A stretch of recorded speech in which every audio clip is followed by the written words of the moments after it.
الرحمن الرحیم۔ ایک چھوٹا سا بورڈ ریڑھی کی چھت سے لٹک رہا تھا۔ اس پر موٹے مارکر سے لکھا ہوا تھا کہ گھر میں کوئی نہیں ہے، میری بوڑھی ماں فالج زدہ ہے، مجھے تھوڑی تھوڑی دیر بعد انہیں کھانا اور اتنی ہی مرتبہ حاجت کرانی پڑتی ہے۔ اگر آپ کو جلدی ہے تو اپنی مرضی سے فروٹ تول لیں اور پیسے کونے پر ریگزین کے گتے کے نیچے رکھ دیجئے، ساتھ ہی ریٹ بھی لکھے ہوئے ہیں، اور اگر آپ کے پاس پیسے نہ ہوں تو میری طرف سے لے لینا اجازت ہے، واللہ خیر الرازقین۔ ادھر ادھر دیکھا، پاس پڑے ترازو میں 2 کلو سیب تولے، درجن کیلے لیے، شاپر میں ڈالے، پرائس لسٹ سے قیمت دیکھی، پیسے نکال کر ریڑھی کے پھٹے کے گتے والے کونے کو اٹھایا، وہاں 100، 50 اور 10 کے نوٹ پڑے ہوئے تھے۔ میں نے پیسے اسی میں رکھ کر اسے ڈھک دیا۔ ادھر ادھر دیکھا کہ شاید کوئی میری طرف متوجہ ہو، اور شاپر اٹھا کر واپس فلیٹ پر آ گیا۔ افطار کے بعد میں اور بھائی ادھر گئے،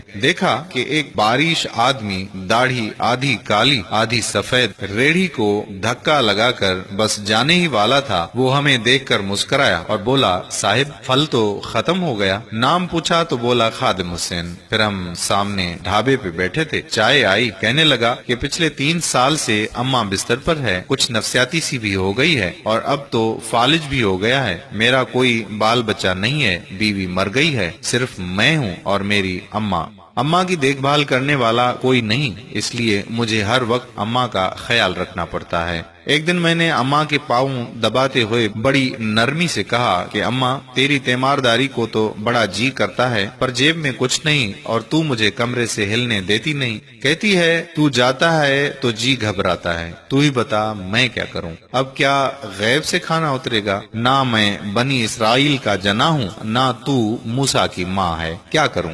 یہ سن کر اماں نے ہانپتے کانپتے اٹھنے کی کوشش کی۔ میں نے تکیہ اونچا کر کے اس کو بٹھایا، ٹیک لگوائی، انہوں نے جھریوں والا چہرہ اٹھا کر اپنے کمزور ہاتھوں کا پیالہ بنایا، اور نہ جانے رب العالمین سے کیا بات کی۔ پھر بولی، تو ریڑھی وہیں چھوڑ کر آیا کر، تیرا رزق تجھے اسی کمرے میں بیٹھ کر ملے گا۔ میں نے کہا، اماں کیا بات کرتی ہے؟ وہاں چھوڑ آؤں گا تو کوئی چور سب کچھ لے جائے گا، آج کل کون لحاظ کرتا ہے، بنا مالک کے کون خریدار آئے گا؟ کہنے لگی، تو فجر کو ریڑھی پھلوں سے بھر کر چھوڑ کر آ جا، بس زیادہ بک بک نہیں کر، شام کو خالی لے آیا کر، اگر تیرا روپیہ گیا تو یہ خالدہ سریا اللہ سے پائی پائی وصول دے گی۔ 2.5 سال ہو گئے ہیں بھائی صاحب، صبح ریڑھی لگا جاتا ہوں، شام کو لے کے جاتا ہوں، لوگ پیسے رکھ جاتے ہیں، پھل لے جاتے ہیں، ٹھیلا تھوڑا اوپر نیچے ہوتا ہے، بلکہ کچھ تو زیادہ رکھ جاتے ہیں، اکثر تخمینہ نفع لاگت سے 300-400 اوپر ہی جا نکلتا ہے۔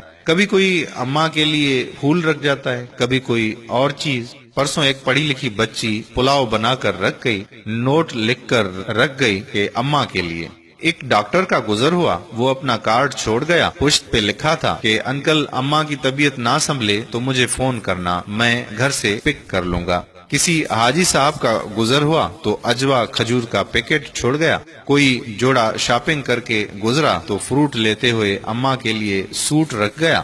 روزانہ ایسا کچھ نہ کچھ میرے رزق کے ساتھ موجود ہوتا ہے، نہ اماں ہلنے دیتی ہے، نہ اللہ رکنے دیتا ہے۔ اماں تو کہتی ہے کہ تیرا پھل بیچنے کے لیے اللہ خود نیچے اتر آتا ہے اور بیچ بات جاتا ہے۔ بھائی، وہ سونا رب ایک تو رزاق ہے اور اوپر سے ریٹیلر بھی ہے، اللہ اللہ۔